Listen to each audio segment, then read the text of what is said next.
Welcome to our channel. அனைவருக்கும் மதிய வணக்கம் நண்பர்களே. இன்றைய சமையலாக சாதம் ரெடியாகி கொண்டிருக்கிறது. சாம்பார் வைப்பதற்கு பருப்பு, தக்காளி, வெங்காயம் எல்லாம் வேக போட்டிருக்காச்சு. அதற்கு தேவையான காய்கறிகள் எல்லாம் சுரைக்காய், கத்திரிக்காய், கேரட், உருளைக்கிழங்கு எல்லாம் வெட்டி தயாராக உள்ளன. இன்னும் சிறிது நேரத்தில் ரெடியாகிவிடும். வாங்க, முட்டாவியே போட்டாச்சு. சாம்பார் நன்றாக கொதித்து கொண்டிருக்கிறது. வாருங்கள் நண்பர்களே, அனைவரும் சேர்ந்து சாப்பிடுவோம். இன்னும் 10 நிமிடத்தில் ரெடியாகிவிடும்.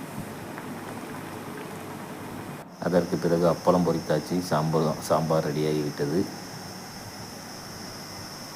இனி ஒரு பிடி சாப்பாடு போட்டு சாப்பிட வேண்டியதுதான். என்னுடைய வீடியோ பிடித்திருந்தால் லைக் பண்ணுங்கள், ஷேர் பண்ணுங்கள், கமெண்ட் பண்ணுங்கள், லைக் பண்ணுங்கள். ஓகே, பாய். நெக்ஸ்ட் வீடியோவில் சந்திப்போம்.